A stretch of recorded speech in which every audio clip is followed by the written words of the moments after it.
Capte o estado do desejo cumprido. Palestra de Neville Goddard.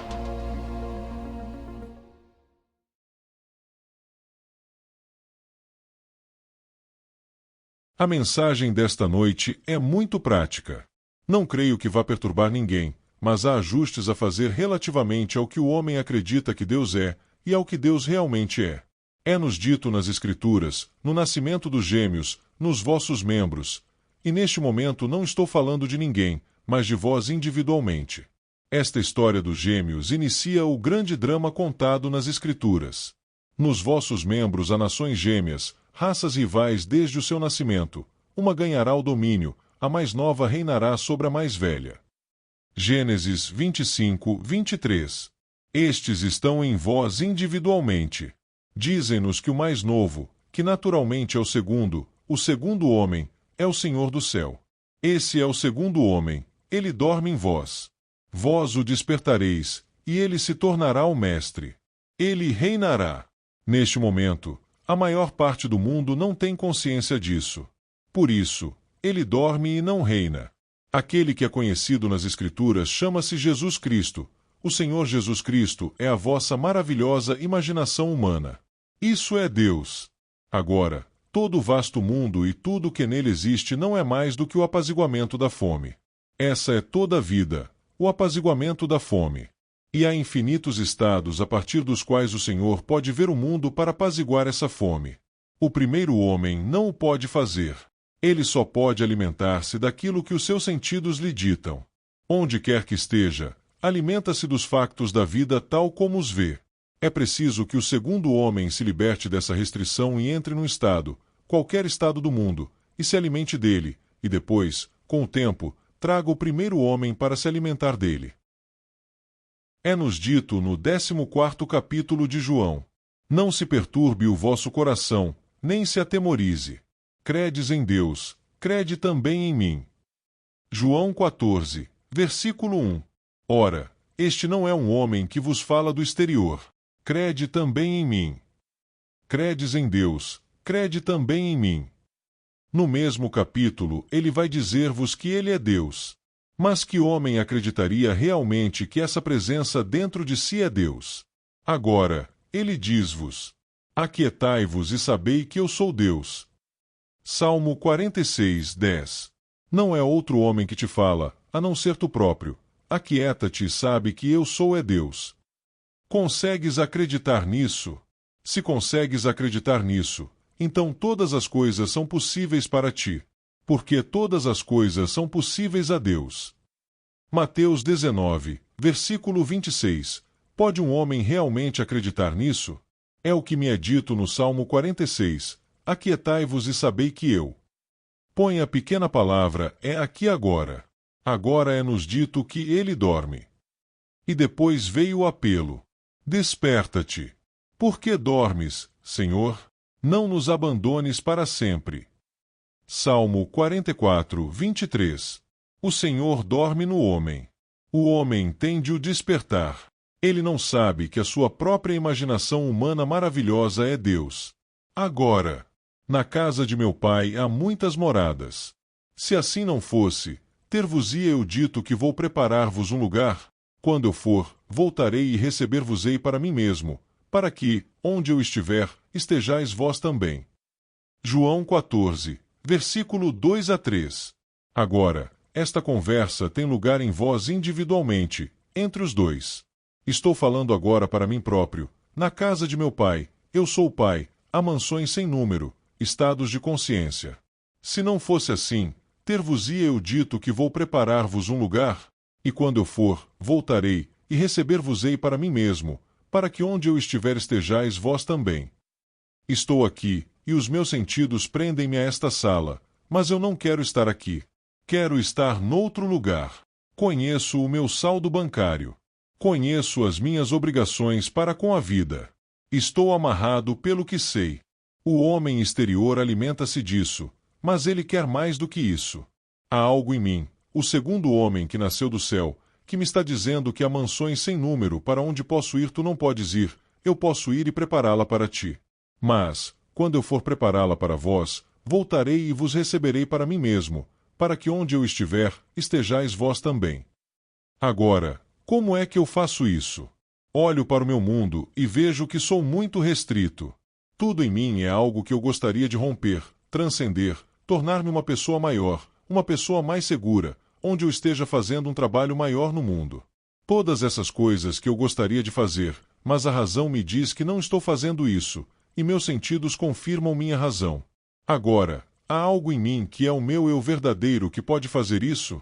Sim, minha imaginação pode fazer isso. Em minha imaginação, vou e preparo o estado. Na verdade, entro no estado e preencho esse estado com meu próprio ser e vejo o mundo a partir desse estado. Não penso nele, penso a partir dele. Quando penso a partir dele, estou realmente preparando esse estado.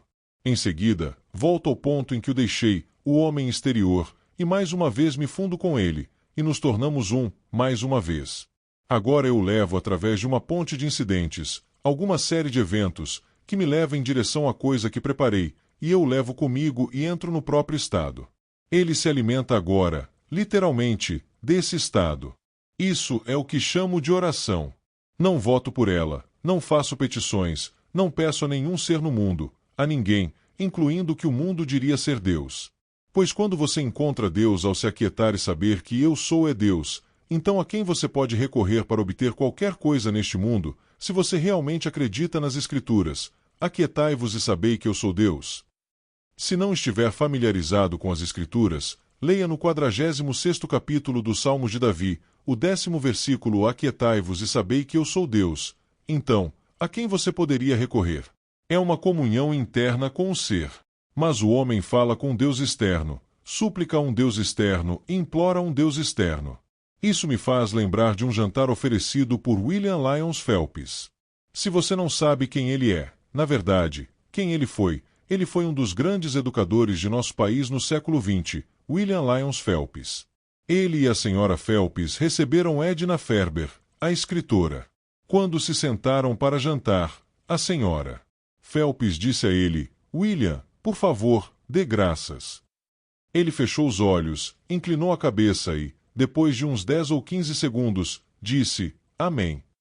E ela lhe disse: Ora, William, eu não ouvi uma palavra do que você disse. E ele lhe disse: Eu não estava falando com você, minha querida. As pessoas se sentam para dar graças como: Abençoe as mãos que prepararam esta comida. Todas essas palavras não significam nada. Você entra em seu interior e não faz uma petição, você se apropria. A oração nada mais é do que a apropriação subjetiva da esperança objetiva. Eu espero por isso e aquilo. Eu quero isso como um fato objetivo. Agora preciso entrar em mim e me apropriar disso, subjetivamente.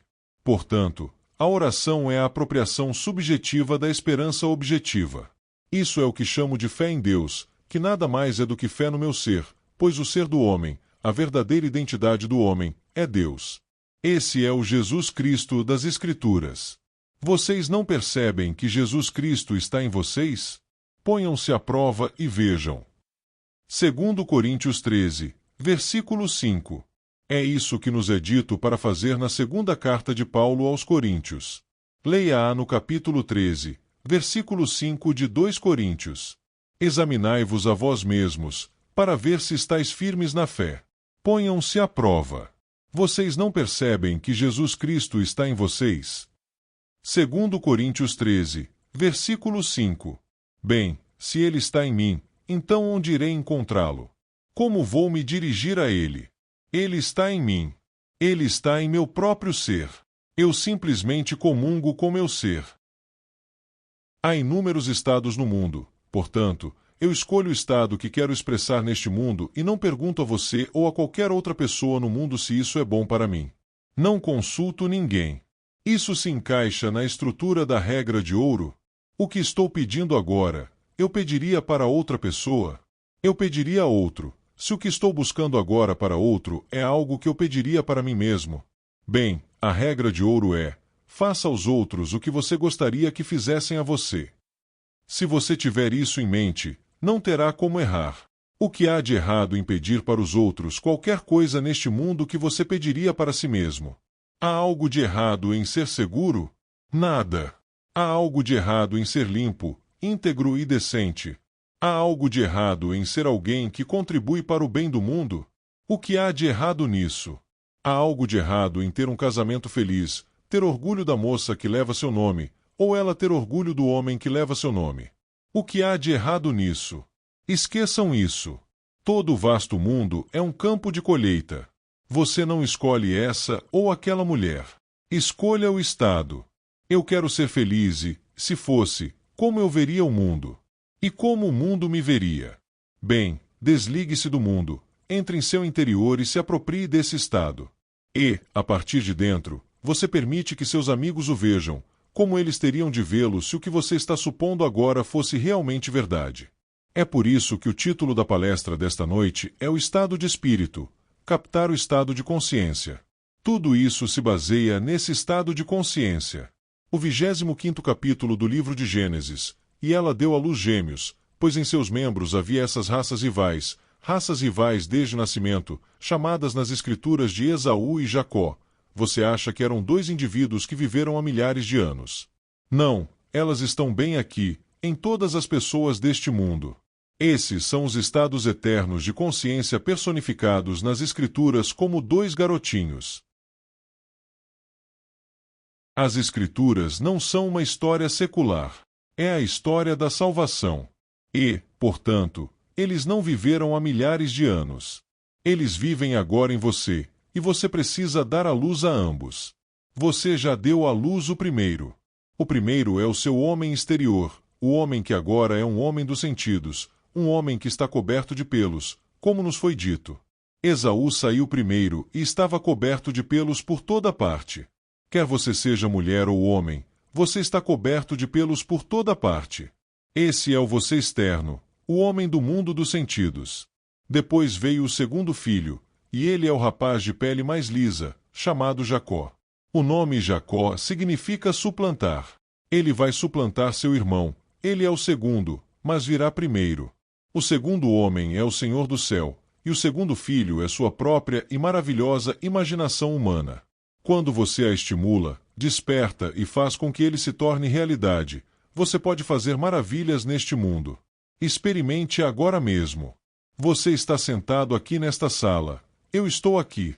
Eu poderia, em um piscar de olhos, me colocar fora desta sala e vê-la de lá, e ver o interior desta sala, não deste púlpito, mas vê-lo de fora. Isso é exercitar o homem interior. Vá para fora mentalmente, não fisicamente, e veja esta sala do lado de fora. Enquanto estiver sentado aqui, posso me colocar em meu quarto de hotel no andar de baixo e, em seguida, ver esta sala e pensar nela, mas pensando a partir do meu quarto no andar de baixo. Posso me colocar em qualquer parte do mundo e pensar a partir dela, e pensar no mundo e em tudo mais. Esse é o segredo, pensar a partir do que eu quero, em vez de pensar no que eu quero. Quando sei o que quero neste mundo, quando estou pensando nisso, está sempre além de mim. Quando sei o que quero, entro nesse estado e penso a partir dele. Coloque-se mentalmente em sua própria casa hoje à noite e veja esse edifício, esse clube, a partir de sua casa, e você vê esse edifício, não a partir dele, você pensa nele e o vê a partir de seu quarto. Agora, o estado de consciência ao qual você retorna mais constantemente é o lugar onde você realmente mora, aquele estado habitual a partir do qual você vê o mundo.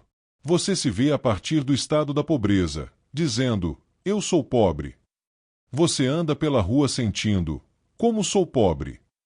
Então, você está vendo o mundo a partir do estado de pobreza. Estou vendo o mundo como alguém que é completamente desconhecido e indesejado. Bem, esse é o meu lar. O lugar para o qual retorno habitualmente constitui minha morada. Não preciso morar lá. Na casa de meu pai há inúmeras mansões. Se não fosse assim, eu lhes teria dito que vou preparar um lugar para vocês. E quando eu for e preparar o lugar, voltarei e os levarei comigo, para que onde eu estiver, no estado preparado, vocês também estejam.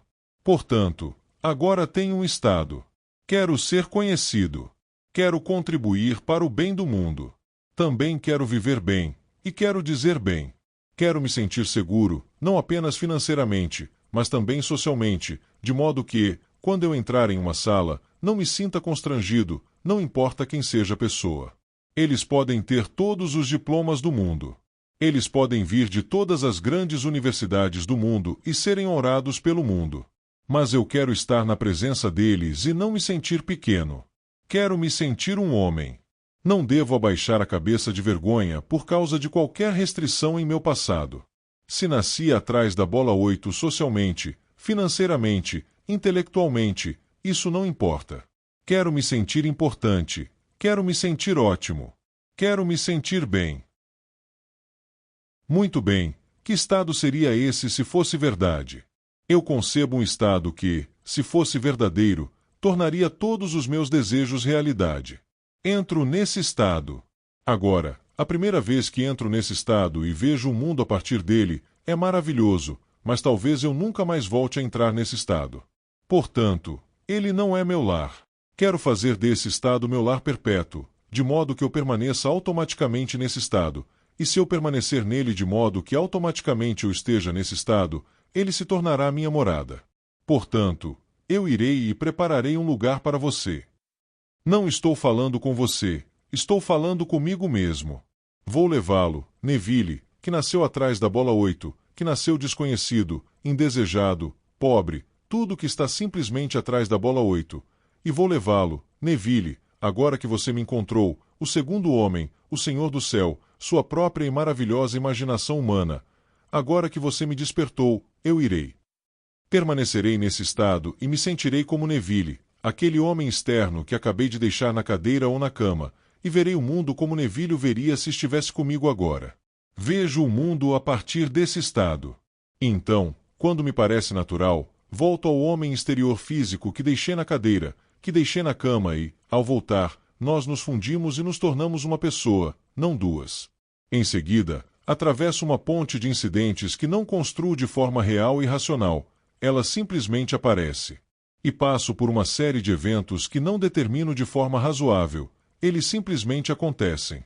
Atravessarei essa ponte de eventos até o estado em que entrei e agora habito. Mas quando chego lá, parece tão natural.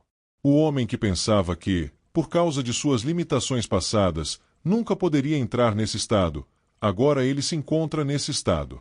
Não importa quem ele encontre, ele o encontra nesse estado, e isso é perfeitamente natural para ele. Essa é a história que as Escrituras ensinam a você, a mim e a todas as pessoas do mundo. Mas até que você encontre Deus, que é o seu próprio ser, você não conseguirá fazer isso. Aquietai-vos e sabei que eu sou Deus. Não existe outro Deus. E você acha que isso é blasfêmia? Muito bem, aquele que ensina a história também foi acusado de blasfêmia, pois disse, eu sou Deus, e pegaram pedras para apedrejá-lo. Isso não significa que um homem esteja fazendo uma declaração ousada do lado de fora. O homem exterior pega os fatos da vida, essas são as pedras, para apedrejá-lo, e então ele cita as Escrituras, e cita o Salmo 82. Não está escrito em vossas Escrituras que eu digo, vós sois deuses, todos vós, filhos do Altíssimo. Se, pois, digo que sou filho de Deus, e que o Filho de Deus e Deus são um só e mesmo ser, por que me apedrejais, quando a Escritura vos ensina que sois filhos de Deus? João 10, versículo 34 a 37. Assim, eles não podiam apedrejá-lo porque ele estava apenas citando o livro deles. Bem, estou apenas citando hoje à noite o seu livro, que é o meu livro. É o livro que libertará todos os homens deste mundo se você souber quem você é. Sua verdadeira identidade é Jesus Cristo. E Jesus Cristo não é um ser que veio há 2000 anos e depois partiu. Ele disse, eu estou sempre com vocês, até o fim dos tempos. João 14, versículo 2 e 3. Se ele está sempre comigo, onde está? Ele disse, eu estou com vocês todos os dias, até o fim dos tempos. Então, onde ele está? Eu certamente sei onde ele está. A conversa agora. Estou citando o capítulo 8 do livro de João. Ela está acontecendo em você. Ninguém mais está ouvindo. Só agora estou citando uma passagem do 8º capítulo de João. Vocês são de baixo, eu sou de cima. Vocês são deste mundo, eu não sou deste mundo. Eu digo que vocês morrerão em seus pecados, pois morrerão em seus pecados se não crerem que eu sou ele. João 8, versículo 23 e 24. Estou citando apenas o 8º capítulo do Evangelho de João. Nas Escrituras, acima e dentro são a mesma coisa, abaixo e fora são a mesma coisa. Portanto, quando você lê, eu sou de cima, ele está dizendo, eu sou de dentro, pois ele lhe diz: o reino dos céus está dentro de você. Lucas 17, versículo 2. Portanto, eu sou do alto, logo, sou de dentro. Você, o homem exterior, você é de fora, portanto, é de baixo. Você é deste mundo. Não preciso permanecer ancorado ao que meus sentidos ditam e me dizem que sou. Não preciso estar aqui. Você, olhando para mim de fora, como o homem exterior, dirá: Neville está na plataforma. Conhecendo todo o meu mundo externo, você saberia minhas restrições e limitações. Você não conhece minhas ambições, meus sonhos, meus desejos. Eu, e somente eu, conheço minhas ambições e meus desejos. O homem interior os conhece e sabe como entrar nesses estados e preparar um estado para que o homem exterior os realize. O homem externo não consegue fazer isso. O homem exterior está completamente ancorado por seus sentidos e confirmado por sua razão. Agora, deixe-me compartilhar com você uma história simples. Na época em que aconteceu, parecia uma coisa impossível. Logo após o fim da guerra, fiz a primeira viagem com minha esposa e minha filha para a ilha de Barbados, nas Índias Ocidentais. Não fiz nenhuma preparação para o retorno. Parti de Nova York. Pensei em ir e ficar alguns meses na ilha com minha família, que estava toda em Barbados, sem me preparar para o retorno. Então chegou a hora de voltar, pois eu tinha uma agenda em Nova York na primeira semana de maio. Cheguei a Barbados no último dia de dezembro e tive esses 4 meses paradisíacos, ou quase 4. Quando fui à companhia de navios a vapor, eles me mostraram uma lista tão longa quanto daqui até ali, indicando de pessoas esperando para entrar no barco. Isso foi apenas na ilha de Barbados. Haviam listas igualmente longas em todas as outras ilhas: Trinidad, São Vicente, Granada, todas as ilhas, e apenas 2 navios atendendo a todas as ilhas. Um pequeno que levava 60 passageiros e outro que levava 125 passageiros, e centenas em cada ilha esperando. Bem, eles disseram: ora, Sr. Godard, você não poderia sair desta ilha até o mês de outubro, no mínimo. Eu perguntei: esse é o veredicto final de vocês? Eles responderam: sim, é definitivo. Dê uma olhada na lista, e isso é só em Barbados. Estamos no mês de abril. Nunca pensei em me candidatar antes disso. Meu irmão Vitor disse: como é possível que você tenha deixado Nova York, a capital do mundo, a capital financeira do mundo? Eles sabem tudo lá, como fazer essas coisas. Por que você não se organizou lá quando partiu para voltar? Eu disse: isso nunca me ocorreu. Isso realmente não importa. Sentei-me em meu quarto de hotel em Barbados e me acomodei, e então imaginei que estava em um barquinho, um pequeno barco, que me levaria até o navio que estava esperando na baía. Eu podia sentir o balanço do pequeno barco. Naquele barco, coloquei minha família, alguns membros da minha família, meu irmão Vitor, minha irmã Daphne e mais 1 ou 2, e naturalmente minha esposa e minha filha. Em seguida, senti o navio chegar ao lado do navio principal que nos levaria de volta a Nova York. Então, em minha imaginação, presumi que meu irmão Vitor pegou minha filhinha, subiu na prancha de embarque e caminhou com ela, e eu ajudei minha esposa em seguida, depois minha irmã Daphne, e então subi e fomos para cima. Quando cheguei ao topo da prancha de embarque, tudo em minha imaginação, dando-lhe toda a vivacidade sensorial, dando-lhe todos os tons de realidade. Não tenho um camarote comprometido, portanto não pude descer para o camarote. Simplesmente me virei no topo da prancha, caminhei 3 ou 4 passos e coloquei minhas mãos na murada, de modo que pude sentir o cheiro do mar, pude sentir o sal expelido pelo vento. Eu podia sentir isso na murada e, então, olhei para a ilha com nostalgia. Eu estava deixando uma ilha perfeitamente adorável com tantos membros da minha família, e ainda assim, era um sentimento dividido. Eu estava feliz por estar indo embora porque tinha que voltar para Nova York a caminho de Milwaukee, e ao mesmo tempo, estava dividido em minha emoção porque havia uma tristeza, como uma doce tristeza ao deixá-los e ainda feliz por ir embora. E foi esse o clima que eu captei. Captei esse sentimento. Não sei dizer se você já teve a experiência de ir a algum lugar e ficar dividido entre o desejo de ir e a relutância, porque está deixando algo precioso para trás. Bem, esse era o meu estado de espírito. Eu percebi o estado de espírito. E então continuei olhando para a ilha, e então a quebrei, e aqui estou eu, sentado em minha cadeira no quarto do hotel em Barbados. Na manhã seguinte, o telefone tocou. Quando atendi, era a Alcoa Steamship Company ligando. Senhor Goddard, acabamos de receber um telegrama de Nova York cancelando uma passagem no próximo navio, que poderia colocá-lo em Nova York no 1º dia de maio. Gostaria de uma cabine para o senhor, sua esposa e sua filha? É um camarote menor. Na verdade, há apenas 2 beliches, mas sua filha tem apenas 3 anos de idade e, portanto, ela poderia dormir com o senhor ou com a senhora Goddard, mas há 2 beliches e um banheiro privativo. Tudo é perfeito, mas o navio é pequeno. Ele só comporta 60 passageiros. Eu disse, já estou descendo. Então, fui até lá e pensei em descobrir mais alguns detalhes. Perguntei à agente, por que o cancelamento? Bem, disse ela, eu só poderia especular. Eles não nos disseram, enviaram um telegrama. Houve um cancelamento para a viagem de volta. Eu disse, tudo bem, está cancelado. Por que você não deu o bilhete a nenhum dos outros que estavam esperando? Havia centenas e centenas esperando.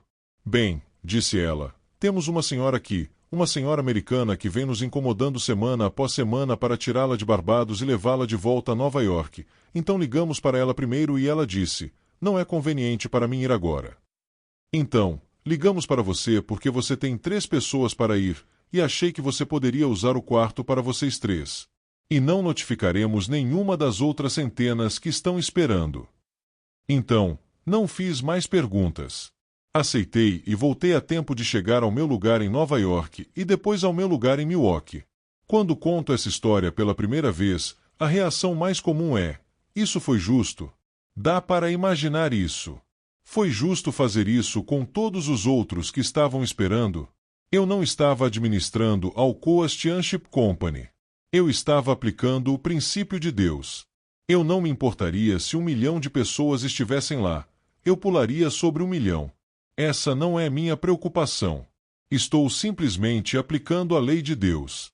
Quando você deseja, acredite que o recebeu, e você o receberá. Marcos 11, versículo 29. Como me foi dito no capítulo 11 do livro de Marcos, versículo 29. É que tudo o que fizerem, tudo o que disserem, se não duvidarem que acontecerá, assim será feito para vocês. Bem, fiz o que me foi dito nas Escrituras que eu deveria fazer, acreditar que havia recebido e agir de acordo com essa crença. Então, agi de acordo com a crença. O que eu faria se isso fosse verdade? Eu subiria na prancha. Naquela época, em 1945, não tínhamos um porto de águas profundas, agora temos um. Mas, naquela época, era preciso ir até o navio por um pequeno barco, então fiz exatamente o que teria de fazer se fosse a bordo do navio. Entrei no navio pequeno e, quando chegamos ao navio grande, por incrível que pareça, meu irmão Vitor subiu com minha filha nos braços, o primeiro a sair. Então, lá veio minha esposa, lá veio minha irmã, exatamente na ordem que eu havia imaginado. Eu não me importaria se essa ordem fosse quebrada ou não, mas aconteceu na ordem que imaginei. Por isso, digo a vocês, eu encontrei. Quem? Encontrei quem? Encontrei o Senhor Jesus Cristo. Você encontrou. Como ele é? Ele é igualzinho a mim. Você o encontrou? Bem, não olhe para mim, porque quando você o encontrar, ele vai se parecer com você. Esse é o Senhor Jesus Cristo, exatamente como você. Não existe outro Senhor Jesus Cristo. Ele realmente se tornou você, para que você possa se tornar o Senhor Jesus Cristo. E quando você o vir, ele será exatamente como você. Portanto, não se voltem para ninguém neste mundo e digam, lá está ele, pois isso é uma mentira, ou lá está ele, isso é uma mentira. Portanto, se alguém lhe disser que Neville é o Senhor Jesus Cristo, o seu Jesus Cristo, negue. Negue-o completamente. Neville não é o Senhor Jesus Cristo para você. Mas eu encontrei o Senhor Jesus Cristo em mim, como minha própria e maravilhosa imaginação humana. E compartilho com você o que encontrei. Um dia você o encontrará como sua própria e maravilhosa imaginação humana. Então chegará o dia em que tudo o que for dito sobre o Senhor Jesus Cristo nas Escrituras, você experimentará na primeira pessoa, singular, experiência no tempo presente, tudo o que for dito sobre ele. Então você saberá quem é o Senhor Jesus Cristo. Então você saberá quem é o Pai, quem realmente é Deus. Enquanto isso, teste-o, vá até o teste extremo. Eu lhe digo, você verá que ele nunca falha. Ele é a sua própria e maravilhosa imaginação humana. Bem, nessa história que começamos hoje, os dois filhos são levados ao pai. O pai é Isaque, e Isaque é cego. Havia dois filhos, o primeiro é Esaú. Ele está coberto de pelos. Esse é todo filho nascido de mulher, esse é o homem exterior, pois o cabelo significa a coisa mais externa e objetiva do mundo. No homem, o cabelo vem primeiro, depois vem a pele, depois a gordura, depois os ossos, mas o cabelo é a parte mais externa do homem. Portanto, ele é coberto de cabelo. O próximo não tem cabelo. Ele não tem cabelo. Ele é Jacó. A palavra significa suplantador. O pai pediu uma refeição. É por isso que eu disse a você antes, todo o vasto mundo, toda a vida não é nada mais do que o apaziguamento da fome. Então o pai está com fome, e ele quer carne de veado devidamente preparada como ele sempre ama, e ele dá essa ordem ao seu primeiro filho, Esaú. Esaú era um caçador. Ele vai caçar a carne de veado e a prepara para agradar seu pai. Jacó ouve o pedido de seu pai. Lembre-se, seu nome é suplantador, mas a ordem foi dada a seu irmão Esaú. Então ele mata uma cabra e a esfola, e coloca a pele sobre seu corpo para enganar seu pai a acreditar que ele é Esaú. Ele prepara a cabra e a traz para seu pai, e ele diz, Pai, e Isaque responde, Sim, meu filho. Então Isaque disse, Eu sou cego, meu filho. Eu não posso ver. Chegue perto para que eu possa sentir você, para que eu possa tocar em você. E coberto com a pele do bode, ele se aproxima, e Isaque estende a mão e o toca. Ele disse, Você sabe, sua voz soa como meu filho Jacó, mas você se sente como meu filho Esaú. Então ele lhe deu a bênção. E, então, tendo recebido a bênção, Jacó desaparece. Então seu filho Esaú vem com a carne de veado, e ele disse, Quem é você? Ele disse, Eu sou seu filho Esaú. Bem, ele disse, deve ter sido seu irmão que veio, e eu pensei que ele fosse você, e eu lhe dei a bênção, e eu não posso reverter isso. Eu não posso voltar atrás. Eu o abençoei, e a bênção continua sendo dele. Então, você fecha os olhos, e você é Isaque, você não pode ver. Isaque é cego. Feche os olhos, e você não pode ver o quarto. Agora, interiormente você tem os dois filhos. O quarto externo é seu Esaú. Você o fecha completamente, e ambos vão caçar. Esaú vem depois, Jacó vem primeiro, e ele dá os tons da realidade ao seu pai. Seu pai é seu próprio maravilhoso Eu Sou.